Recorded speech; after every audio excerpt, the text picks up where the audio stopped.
በባቢሎን ይኖሩ የነበሩ ሶስት ወጣቶች ወይም ሰለስቱ ደቂቅ ይባሉ የነበሩት እስራኤላውያን ስደተኞች ናቸው። ወቅቱ እስራኤል በስደት ተማርከው ፋርስ ባቢሎን የወረዱበት፣ የእስራኤል መንግስት ወድቆ የእስራኤልን ቤተ መቅደስ ፈርሶ አምልኮተ እግዚአብሔር ከንቱ የሆነበት የተረሳበት ዘመን ነበር። እግዚአብሔር እስራኤል ሲበድሉት አሕዛብን በእስራኤል ላይ ያሰለጥናቸዋል። እስራኤል ንስሐ ሲገቡ ክብርን ለእስራኤል ይመልስላቸዋል። ክብራቸው እግዚአብሔር እንደሆነ ያውቁ ዘንድ በራሳቸው ኃይልም ክብርም እንደሌላቸው እስኪረዱ ድረስ አመድና ትቢያ መሆናቸውን እንዲያውቁ እግዚአብሔር ይጥላቸዋል፣ ዝም ይላቸዋል። እግዚአብሔር ሲጥላቸው የሚያነሳቸው ማንም የለም። ሁሉም እየመጣ ያገኛቸው ሁሉ ይጥላቸዋል፣ ይረግጣቸዋል፣ ማርኮ ለባርነት ወደ ሀገሩ ይወስዳቸዋል። እግዚአብሔር የጣለውን ሰው ማን ያነሳዋል? እግዚአብሔር ሲቀየም የእግዚአብሔርን ቅያሞት ቀን ሊመልሰው አይችልም። ስለዚህም እግዚአብሔር ስለተጣላቸው እስራኤልን ሊያነሳቸው የፈቀደ ማንም አልነበር። ባቢሎናውያን አሕዛብ ነገስታት ለልጅ ልጅ ዘመን እየተተካኩ ገዟቸው። ሶስት መንግስታት እየተፈራረቁ እስራኤልን በዚያ ዘመን ይገዟቸው ነበር። ከሁሉም ደግሞ ቢከፋው አገራቸውን መልቀቃቸው ብቻ ሳይሆን የሚያመልኩትን አምላካቸውንም እንዲተውና ለአሕዛብ አማልክት እንዲንበረከኩ መስዋዕትም እንዲያቀርቡ መታዘዛቸው ነበር። እስራኤልን በጣም የሚያስከፋቸውና የሚያሳዝናቸው ይሄ ነው። ከስደተኞች መካከል እግዚአብሔርን በመፍራት የሚታወቁ አራቱ ናቸው። በትንቢተ ዳንኤል ላይ እንደተጻፈው ሌሎችም ይኖሩ ይሆናል። በዚህ መጽሐፍ ያልተጠቀሱ ቢሆኑም ቅሉ እግዚአብሔርን ማምለክ ቦታ እንደማይገድበው በአብርሃም በሎጥ ታውቋል። በየትኛውም ቦታ በምንም አይነት አኗኗር ቢኖረው የሰው ልጅ እግዚአብሔርን በልቡ የሚፈራ ከሆነ እግዚአብሔርን ለማምለክ ሁኔታዎቹ ሊገድቡት አይችሉም። ይህም ቅድም በጠቀሷቸው ሰዎች ታውቋል። ኖህ ብቻውን በቀረ ጊዜ ምድር ብቻውን ለብቻው ለሱና ለልጆቹ በሆነች ጊዜ በተሰጠች ጊዜ እግዚአብሔርን ክዷልን፣ እግዚአብሔርን አልካደም። አብርሃምም ዓይንህ ያየውን ልቤ የተመኘውን ሁሉ እሰጥሃለሁ ብሎ እግዚአብሔር ሁሉም በእጁ በደጁ ባደረገለት ጊዜ እግዚአብሔር ረስቷል? አልረሳም። ሌሎችም እግዚአብሔር ያደረገላቸው ሰዎች እግዚአብሔርን አልረሱም። ያ የሆነው ግን እግዚአብሔርን መፍራት አስቀድሞ በልባቸው ስለነበረ ነው። እግዚአብሔርን መፍራት በልቡ የሌለችው ሰው ጥበብም የለው። ቦታ በቀየረ ቁጥር፣ ሁኔታዎቹ በተለዋወጡ ቁጥር ሃይማኖቱን ይለውጣል። ለዚህም ነው ብዙ ሰዎች ትናንት ባገኛቸዋቸው ሰዎች ቦታ የማታገኟቸው። ለዚህ ነው እግዚአብሔርን የማይፈራ ሰው ባስቀመጣችሁት ቦታ ልታገኙት በፍጹም አትችሉም። እግዚአብሔርን የማይፈራ ሰው ሀብት ሲያገኝ ሃይማኖቱ ተራ ይሆንበታል። እግዚአብሔርን የማይፈራ ሰው ስልጣን ሲቀበል እንደ እግዚአብሔር የሆነ የተካከለ ይመስለዋል። እግዚአብሔርን የማይፈራ ሰው ዕለተ ሞቱን አስቦ ሰውን ሊያከብር እና ከሁሉም ሰው ጋር በፍቅር ሊኖር አያስብም። ሁሉንም ነገር በሱ ልብ ለሱ በተደረገለት ነገር እሱ እጅ ላይ ባለው ነገር ሊለካው ሊመዝነው ይፈልጋል። እነዚህ ሰዎች ግን እግዚአብሔርን መፍራት በልባቸው ሞላ ስለነበረ አንዳችም ጊዜ ተመቸን ብለው እግዚአብሔርን አልረሱም። ተመልከቷቸው። ትንቢተ ዳንኤል ምዕራፍ 1 ጀምራችሁ ስትመለከቱ የሚበሉትን የሚጠጡትን ሳይቀር ከእግዚአብሔር ክብር አንጻር ይመለከቱት ነበር እንጂ ሆዳቸው እንዲሞላ ደረታቸው እንዲቀላ አስበው አያደርጉም ነበር። የሚበሉትን የሚጠጡትን ሳይቀር ይመርጡ ነበር። ለማን ብለው? ለእግዚአብሔር ብለው። እግዚአብሔር የማይከብርበትን ነገር አያደርጉም ነበር። ለዚህም ነው በንጉሥ ማለፊያ ግብዣ ላይ እንዲቀርቡ እንዲታደሙ በተጋበዙ ጊዜ ይሄ ሳይሆንም ጥሬ በመብላት እንኖራለን ብለው እግዚአብሔርን ላለማስቀየም ከአሕዛብ ማዕድ ያልተሳተፉት ለዚህ ነው። ስመ ጣዖት ስመ አጋንንት የተጠራበት አሕዛብ በከንቱ በጉልበታቸው የድሆችን ገንዘብ በዝብዘው ያከማቹትን ያንን ገንዘብ መብላት ለእኛ ምንድን ነው አሉ። ለእግዚአብሔር ሰው በእርግጥ ይሄ አይገባም። የሰውን ወዝ፣ የሰውን ድካም፣ የሰውን ደም መብላት ነውና የግፍን እንጀራ የግፍን ጽዋ ይጣፍጣል ብለው ሊመገቡት በፍጹም አይገባም። የግፍን ስልጣን፣ የግፍን ክብር፣ የግፍን ሀብት፣ በግፍ የተከማቸን ነገር በጠቅላላ የእግዚአብሔር ሰዎች ይጸየፉታል እንጂ ለራሳቸው ገንዘብ አያደርጉትም። ለዚህ ነው ዳንኤልም እነዚህ ሶስቱም ሕፃናት በእርግጥ ሊቃውንቱ ይሄ መከራ በደረሰባቸው ጊዜ የ50 ዓመት ሰዎች እንደነበሩ ይናገሩላቸዋል።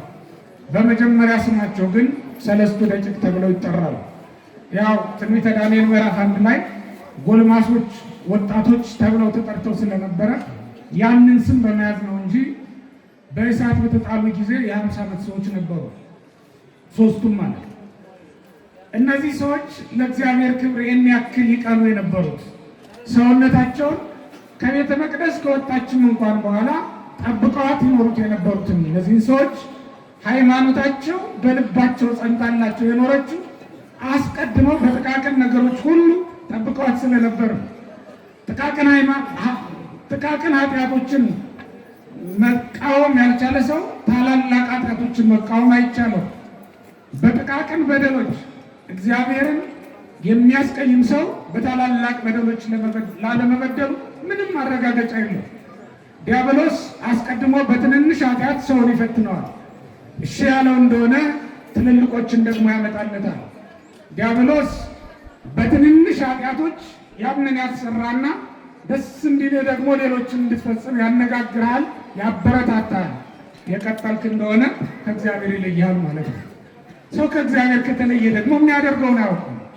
ነፍስ የተለየችው ስጋ እንደማይሰማ እንደማይናገር ሁሉ እግዚአብሔር የተለያትን ነፍስ እንዲሁ ናት። በፍጹም እግዚአብሔር የሚናገራትን ልትሰማ የእግዚአብሔርን ቃል ልታዳምጥ አትችልም ማለት ነው። እነዚህ ሰዎች በትንሹ ነው የተቃወሙ ሰይጣን አስቀድሞ በመብልና በመጠጥ ሲፈትናቸው እምቢ አሉ። ያን ጊዜ ሰውነታቸው የጸናችላቸው ማለት ነው። ከዚያ በኋላ ሌላም ቢመጣ ሊያሸንፋቸው አይችልም። ለዳንኤል የቀረበለትን ክብር ሁላችን እናውቃለን። ሹማምንቶችም ሆነው ነበር በዳንኤል ምክንያት እነዚህም ሰዎች። ነገር ግን እግዚአብሔርን እንዲክዱ ለጣዖት እንዲሰግዱ ሲጠየቁ እምቢ አሉ። ንጉሡ ናቡከደነፆር ትንቢተ ዳንኤል ምዕራፍ 2 ላይ ስንመለከት ትልቅ ራእይ አይቶ ነበር። ትልቅ ምስል ከፊቱ ቆሞ ራሱ የወርቅ የሆነ እግሩ ግን የሸክላ የሆነ ምስል ከፊቱ ቆሞ እሱን እየተመለከተ ሳለ ግሩም ሕልም ስለነበረ ነቃን። ሕልሙም ጠፋው ከአስፈሪነቱ የተነሳ። ነገር ግን ዳንኤል መጥቶ ገለጠለትና ንባቡንም ትርጓሜውንም ነገረው ይላል። ንባቡን ትርጓሜውም ሲነገረው ርዕሱ ዘወርቅ ነው የሚለው ያንን ምስልና የወርቅ ራስ የተባለው አንተ ነህ ብሎ ነግሮት ስለነበረ ምዕራፍ 3 ላይ ስትገቡ ናቡከደነፆር አሕዛብ ሁሉ እንዲንበረከኩለት ያቆመው ምስል ቁመቱ 60 ክንድ የሆነ ወርዱ 6 ክንድ የሆነ ጣዖት ነው ያቆመው። በሕልሙ ያየውን ጣዖት ነው ያቆመው። በሕልሙ ያየው ጣዖት ቁመቱ 60 ክንድ ወርዱ 6 ክንድ ነበር። ያንኑ ራሱን እንዳየው አድርጎ ነበር ያሰራውና ያስቀረጸው። ሊቃውንቱ ምን ብለው ተርጉመውታል? ይሄንን ለራሱ ምስል አስቀርጾ ማሰገዱ ነው። በሕልም ያሳየኝ እንዲህ አድርገህ ይሰገድልህ ሲለኝ ነው ብሎ አስቦ ነው ብለው ተርጉመውታል። አንዳንድ ሰዎች አሉ ያዩትን ሁሉ ለራሳቸው አድርጎ የሚረዱ ማለት ነው። የተመኙትን ሁሉ ለራሳቸው እንዲደረግላቸው እንጂ ለሌላ ምንም ሀሳብ የለም። እግዚአብሔር የገለጠለት እስከ ዓለም ፍጻሜ ያለውን ምስጢር ነበር። ምክንያቱም ርዕሱ ዘወርቅ የተባለች የባቢሎን መንግስት ናት። ከዛ በታች ያሉት ደግሞ የጽር፣ የሜዶን፣ የግሪክና የሮም መንግስታት ነበሩ። ከታች የሸክላ እግር ነው ያለው። አንድ እግሩ የሸክላ አንድ እግሩ ደግሞ የብረት ምስል ነው የነበረው። ይህንን ሁሉ ዳንኤል እንዴት እንደተረጎመለት ትንቢተ ዳንኤል ምዕራፍ 2 ብትመለከቱ ትረዱታላችሁ። ነገር ግን ንጉሱን ምን አኮራው ትሉኝ እንደሆነ ትዕቢት እንዲይዘው እንዲሞላው ያደረገው ርዕሱ ዘወርቅ የተባልክ አንተ ነህ ስላለው፣ ራሱ የወርቅ የተባልክ አንተ ነህ፣ የወርቅ ራስ ወርቅ መክበበ ነዋያት አንተም ከሁሉ በላይ ነህ ማለቱ ነው እግዚአብሔር ብሎ ስለተረጎመለት ከሁሉ በላይማ ከሆን ሊሰገድልኝ ይገባል ብሎ በራሱ አምሳል ነበር ያለን ጣዖት የቀረጸውና እንዲሰግዱለት ያወጀው ማለት ነው። ንጉሱ አልተረዳውም እንጂ ይሄ ጣዖት ይሄ ምስል በሕልሙ ያየው ምስል ምንም እንኳን እግዚአብሔር የፈለገው ሊገልጥለት የፈለገው ምስጢር እሱ እንደተረዳው ባይሆንም እግሩ የሸክላ ነው። ራሱ የወርቅ ቢሆንም እግሩ ግን የሸክላ ነው። ከታች የሸክላ የሆነ ከላይ ብቻ ወርቅ የተቀባውን ይህንን ምስል ተመልክቶ መኩራት እንደምን ይቻላል? በእውነት ክርስቲያን ወርቁ ጥቂት ነው፣ የሚበዛው ሸክላና ብረት ነው። ወገኖች ይህን ዓለም ይመስላል የናቡከደነጾር በሕልሙ ያየውና በአዱራ ሜዳ ላይ ያቆመው ያ ምስል የዚህን ዓለም ክብር ይመስላል። የዚህ ዓለም ክብር ጥቂት ወርቅ የተቀባ ብዙ ሸክላና ብረትን የተሞላ ክብር አይደለም። የዚህ ዓለም ሀብት ጥቂቱ ደስ የሚያሰኝ ብዙ ግን ደስ የማያሰኝ ነው። ታውቃላችሁ። የዚህ ዓለም ጌጥና ሽልማት፣ የዚህ ዓለም ሹመት ለጥቂት ጊዜ ብቻ እንደ ወርቅ ደስ የሚያሰኝ ነገር ግን የሚበዛው ደግሞ ምናምንቴ የሆነ ነገር ነው። ከላይ ስታዩት ወርቅ ነው፣ ከታች ስታዩት ደግሞ ሸክላ ነው። ወገቡ ደረቱ የብርት እያለ ይወርዳል። እየቀነሰ ክብር እየጎደለ ነው የሚወርደው እስከታች ድረስ። አዎ ለጊዜው በውበት እንመካለን፣ ለጊዜው በሀብት እንመካለን፣ ለጊዜው በሹመት በሽልማት እንመካለን፣ እንደሰታለን። ቆይቶ ግን ያ ሁሉ ነገር ይጠፋና ደስታችን ፀሐይ ሳትጠልቅ ይጠፋብናል። ብን ብለው እንደ ትቢያ ይሆንብናል። የናቡከደነጾር ምስል የሚያሳየው ክርስቲያኖች የእያንዳንዳችንን ሁኔታ ነው፣ የእያንዳንዳችንን ኑሮ ነው። ከላይ ጥቂት ወርቅ ስላለችው ብቻ የሚመካ ነው። ንጉሡ ናቡከደነጾር እንዳያችሁት የዚህም ዓለም ሰው እንደዚያ ነው። ከላይ ያለችውን ጥቂት ወርቅ ተመልክቶ ትምክህት የሚይዘው ቀላል አይደለም። በለበሳት ልብስ የሚመካ፣ በተሰጠችው ሹመት የሚመካ፣ ባገኛት ሀብት የሚመካ ስንቱ ነው ዛሬ እንደ ናቡከደነጾር። ናቡከደነጾርን ያኮራው ላዩ ላይ የተቀመጠው የወርቅ ምስል ነበር። ከታች ያለውን ሳይ ኮራ። ወገኖች ታቹ ሸክላ መሆኑ እኮ ኖረን ኖረን አፈር መሆናችንን የሚያሳይ ነው። አዎ ዛሬ እንደ ወርቅ የሚያበራ የሚያብረቀርቅ ኑሮ እየኖርን ይሆናል። ዛሬ እንደ ወርቅ ባማረበት ቤት ውስጥ እየኖርን ይሆናል። ግን ዝቅ በሉና ተመልከቱት፣ እግሩ የሸክላ ነው። ግን ዝቅ በሉና እዩት፣ ክብር እየቀነሰ ነው የሚሄደው፣ እንደ ላይኛው አይደለም። በዚህ ዓለም ስንኖር ይህንን ልንረሳ አይገባም። እያንዳንዱ ኑሮ እያንዳንዱ ክብር ታቹ የሸክላ ምስል ያለው ነው። ይህም ማለት መፍረስ መበስበስ የሚስማማው ነው ማለት ነው ወገኖች። ውበት ምንድን ነው? በዚህ ዓለም ሹመትና ሽልማትስ ምንድን ነው?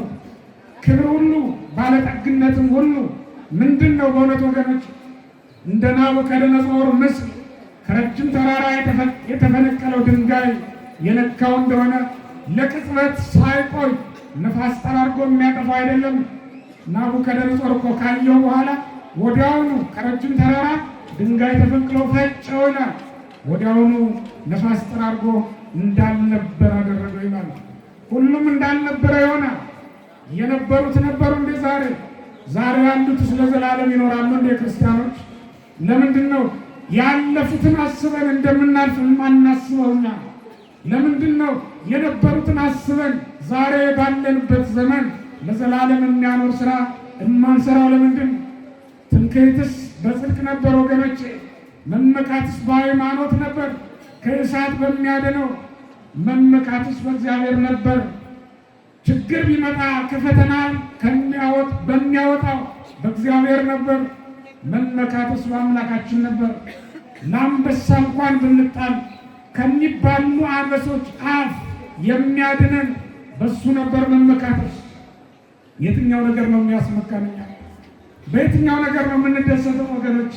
የትኛው ነው እኛን በእውነት በዚህ ምድር ላይ ለዘላለም ደስተኞች አድርጎ ሊያኖረን የሚችለው ትሉኝ እንደሆነ ምንም ነገር የለም። ሁሉም ነገር እግሩ የሸክላ ነው። ያ ማለት ነፋስ ጠራርጎ ሊያጠፋው የሚችል ሊደቅ የሚችል ነው። ወርቅም ቢሆን ይጠፋል፣ ብረትም ብርትም ቢሆን መዳብም ቢሆን ይጠፋል። ሁሉንም እግዚአብሔር ያጠፋዋል ማለት የናቡከደነፆር ምስል የሚያሳየው ይህንን ነው አቁሞ ዓለም እንዲሰግድለት ያደረገው።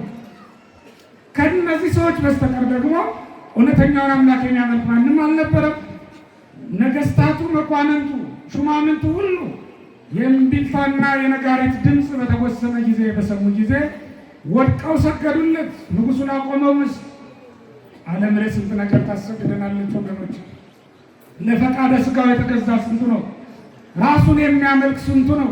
እውቀቱን የሚያመልክ ስንቱ ነው? ባለጠግነቱ ያንበረከከው ስንቱ ነው? ለወርቅና ለብር ለሹመትና ለሽልማት የተገዛው ስንቱ ነው? ወርቅና ብር ለምናገኝበት ነገር እንሽቆጠቆጣለን። ሹመትና ሽልማት ለሚሰጡን ሰዎች እንበረከካለን። በእግዚአብሔር ፊት ደግሞ እንታበያለን።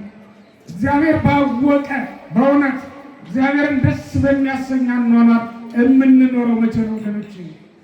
ዓለም ሁሉ ሰገደለት፣ ከእነዚህ ሰዎች በቀር የቀረ ማንም የለም ይላል። ዓለምን ሁሉ ያንበረከከ ጣዖት ነበር። እንዲህ በከንቱ የቀረ አዋጅም ታውጆ ነበር። ወደ እሳት ጨመራላችሁ ለምስሉ ያልሰገዳችሁ ተብሎ አዋጅ ተነግሮ ነበር።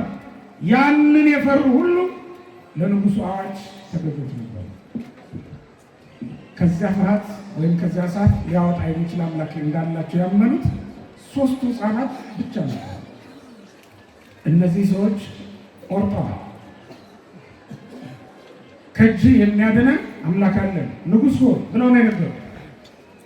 ከእጅ የሚያስጥላችሁ ማን ነው ባላቸው ጊዜ ከእጅ የሚያድነን አምላክ አለን፣ ባድነንም እንኳን አንተ ላቆምከው ምስል አንሰግድም። ውሳኔያቸው ቁርጥ መሆኑን ለመግለጽ ነው ብለውታል ሊቃውንቱ ሲተረጉሙ። ይህንን የተረጎሙ በጣም ብዙ ሊቃውንት ናቸው። ቁርጥ ውሳኔያቸውን እየነገሩት ነው ይህንን ቃል መናገራቸው። ባያድነንም እንኳን ማለታቸው እግዚአብሔር ከእሳቱ ሊያወጣን ይችላል። ነገር ግን እንድንሞት ቢፈቅድም እንኳን በስሙ እንሞታለን እንጂ ክደን አንኖርም። በእውነት እግዚአብሔርን ረስቶ ከመኖር እግዚአብሔርን እያሰቡ መኖር መሞት ይሻል አይደለም? እንደ ክርስቲያን እግዚአብሔርን ክዶ ከመኖር እግዚአብሔርን አምኖ መሞት ሕይወት እንደሆነ አታውቁ? ሕይወት የምትመስል ሞት አለች። ልብ በሉ ክርስቲያኖች፣ እሷም እግዚአብሔርን ክዶ መኖር ነው። ሞት የምትመስል ሕይወት ደግሞ አለች። እሷም እግዚአብሔርን አምኖ መሞት ናት። እግዚአብሔርን አምነን እንሞታለን እንጂ አናደርገውም። ቁርጥ ውሳኔያቸው ነበር ያሳወቁት እንጂ እግዚአብሔርን ተጠራጥረውት አይደለም። እግዚአብሔርማ እንደሚያድን ሊያድነን ይችላል አሉ። አብርሃምን ከእሳት እንዳወጣው ያውቃሉ እነዚህ ሰዎች። ሎጥንም ከእሳት እንዳዳነው ያውቃሉ። ሰዶምና ገሞራ በነደደች ጊዜ ሎጥን ነጥቆ ያወጣው እግዚአብሔር እንደሆነ ያውቃሉ። ኖህን ንፍር ውሃ ምድርን ባጠፋት ጊዜ ብቻውን እንዳዳነው እግዚአብሔርን ያውቁታል። የኖህ አምላክ እነሱ የሚያመልኩት አምላክ ነው።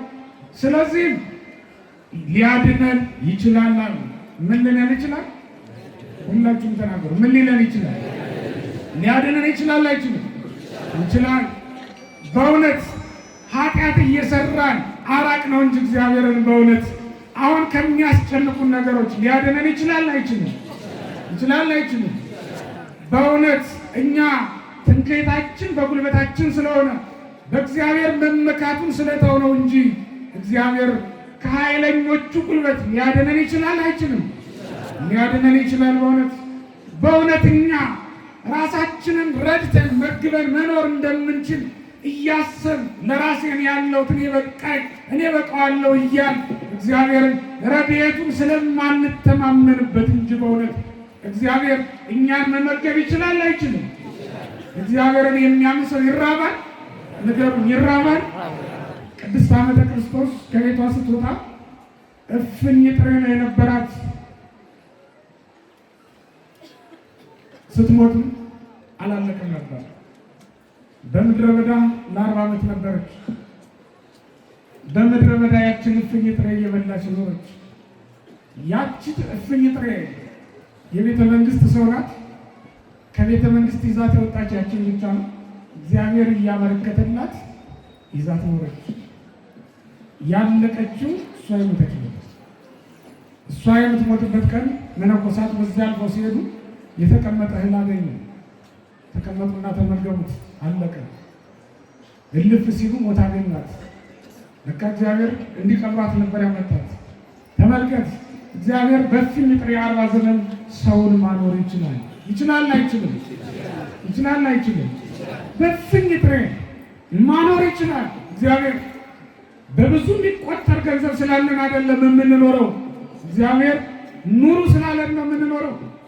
እግዚአብሔር ብርሃንና መድኃኒት ስለሆነልን ነው ክርስቲያኖች ማየት የቻልነው። የፀሐይ ብርሃን አይደለም እያኖረን እያስተያየን ያለው። ግን እኛ እግዚአብሔርን እንረሳለን። እግዚአብሔርን በኃጢአት አስመረረን፣ ከቤታችን ከሕይወታችን አስወጥተነዋል። የተቸገርነው ለዚህ ነው ሕይወት ሲኦል የሆነችብን።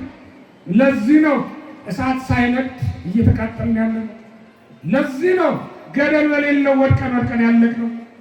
ገደልማ የለም፣ መንገዱን ሁሉ ሰርተነዋል፣ ገደሉን ሞልተነዋል፣ ኮረብታውን ሁሉ ደልድለነዋል ብለናል። እግዚአብሔር ግን በተደለደለው ሜዳ ላይ እንድንጠፋ ይተወናል። ዳታንና አቤሮንን ምድር ተከፍታ ዋጠቻቸው። ተመልከቱት፣ ምድር ተከፍታ ዋጠቻቸው ይላል። በዚያ ቀጣቸው። እግዚአብሔር እየቀጣን ይሆን እንደ እግዚአብሔር ወገኖች? ረሃብተኛው የበዛው እየቀጣን ይሆን? ስለተወን ይሆን እንደ ወገኖቼ? እርስ በርሳችን መጓደድ አልችል ያልነው ስለተወን ይሆን እንደ ወገኖቼ? ለእግዚአብሔር ቃል መገዛት ልባችን እምቢ ያለው? ቃሉን ስንሰማ የምንገዛ ይመስለናል።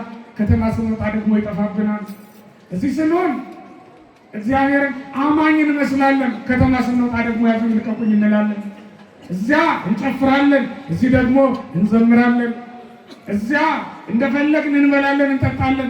ጾም የለ ጸሎት የለ ሁሉን ነገር እንተዋለን። እዚህ ስንመጣ ደግሞ አቤት አቤት እንላለን።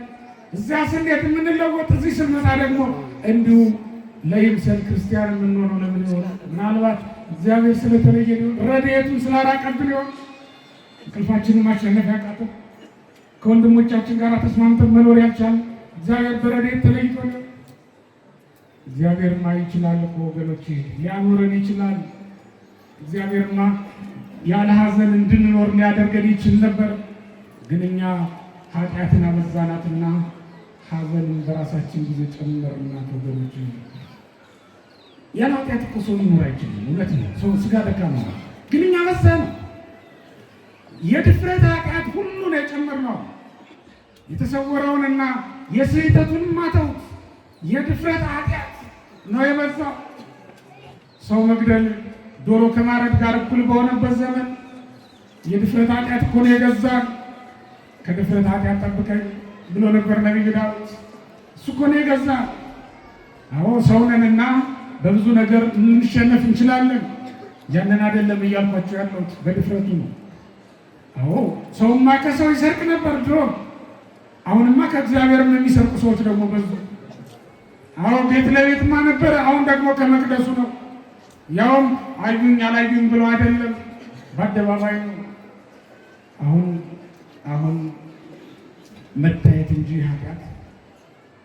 ኃጢአት መስራት አይደለም። ኃጢአት ነው ሰው ሲያይ ብቻ ነው የምናፈረው። እግዚአብሔር ሲያይ ይገኛል። ወገኖች በእግዚአብሔር ፊት ማንኛውንም ነገር ብናደርግ ከፊቱ ተሰውረን አይደለምና በእግዚአብሔር ፊት እንዴት እናደርጋለሁ ልንል ይገባናል።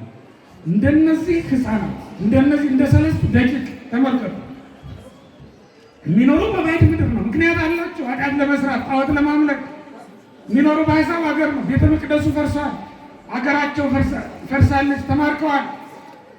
ከምርኮ ያላዳነኝ አምላክ ምን ያደርግልኛል አላሉ። አንዳንዱ እኮ ስራ ሲያጣ ሃይማኖቱንም ይለቃል። ስራ ያልሰጠኝ አምላክ ዳቦ ሃይማኖት ዳቦ አይሆንም የሚል ትውልድ እኮ ነው ያለው ወገኖች። እንዲህ ነው። ሲያበላን ብቻ ነው አምላካችን የሚሆነው። ሲሾመን ብቻ ነው እግዚአብሔር ፈጣሪያችን የሚሆነው። ስለፈጠረን አናመልከውም ማለት ነው ወገኖች። ቢያድነንም ባያድነንም ያለው እኮ ለዚህ ነው 3 ደቂቅ። ቢያድነንም ባያድነንም አንተ ላቆምከው ምስል አንሰግድም። ቢያበላኝም ባያበላኝም እግዚአብሔር አምላኬ ነው በውስጥ ወገኖች። ቢሾመኝም ባይሾመኝም እግዚአብሔር ምኔ ነው? እግዚአብሔር ምኔ ነው? አምላኬ ነው። ቢያከብረኝም ባያከብረኝም እግዚአብሔር ምኔ ነው? አምላኬ ነው። ቢሰጠኝም ባይሰጠኝም ቢሰጠኝም ቢነሳኝም ባለጠጋ ቢያደርገኝም ቢያደየኝም እግዚአብሔር ምኔ ነው? አምላኬ ነው። የከበሩት ሁሉ ክብራቸውን ይዘውት ወደ መቃብር የሚወርዱ መሰለን። ሃይማኖት ነው ወደ መቃብር አብሮ የሚወርደው። አጥንትን ሳይቀር እየከበረ የሚያደርገው ያውና አጽናውን ከዕንቁ ይልቅ የከበረ አይደለም። ወርቅና ብር ሊያድነው ያልቻለውን ያውና አጽም አይደለም እያዳነው ያለው። ከወርቅና ከብር ይልቅ በሃይማኖት የከበረው ቃል ኪዳን የተዋሃደው ያንን ቃል ኪዳን ተቀብሎ ወደ መቃብር የወረደው እግዚአብሔር ዛሬም በመቃብር ውስጥ የሚጠብቀው የጻድቃን አጽማቸው የከበረ አይደለም።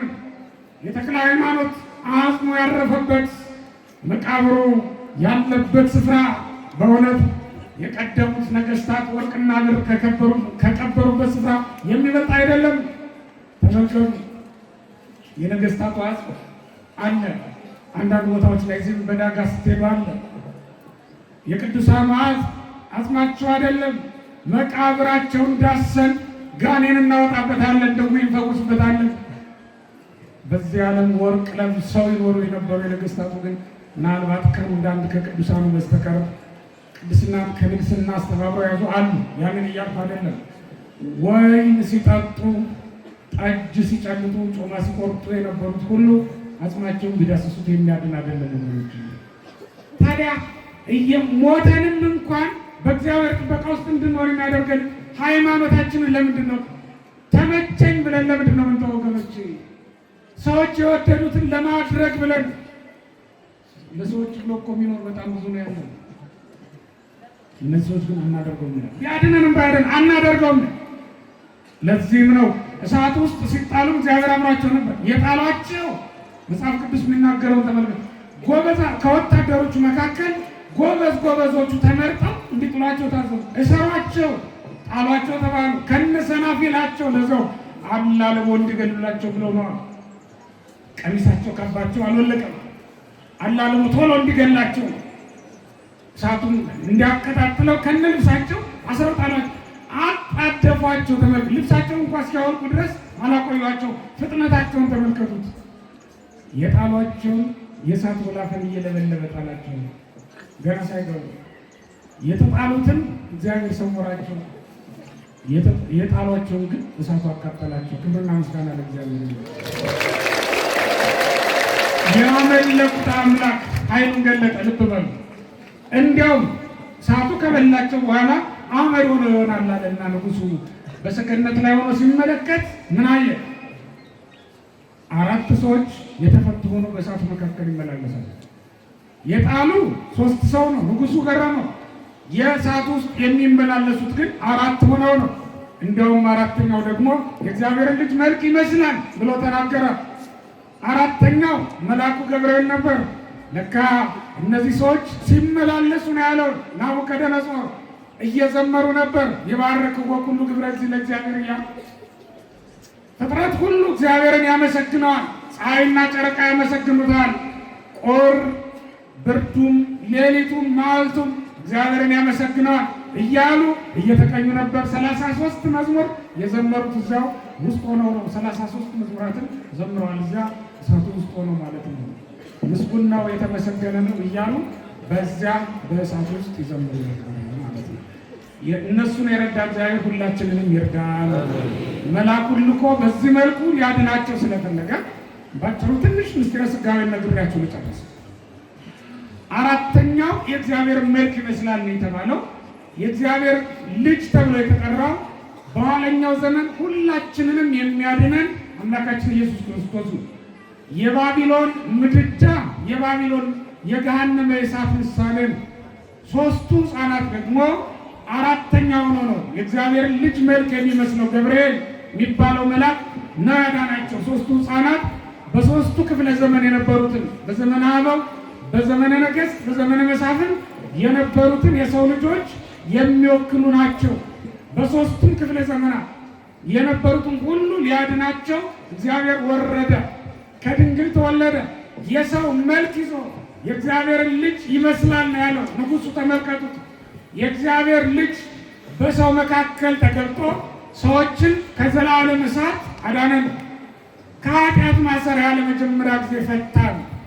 እግዚአብሔር ያደረገው በመጀመሪያ ሰዎችን ከኃጢአት መፍታት ነው። ሁለተኛ ሰዎችን ከፍርድ ማዳን ነው።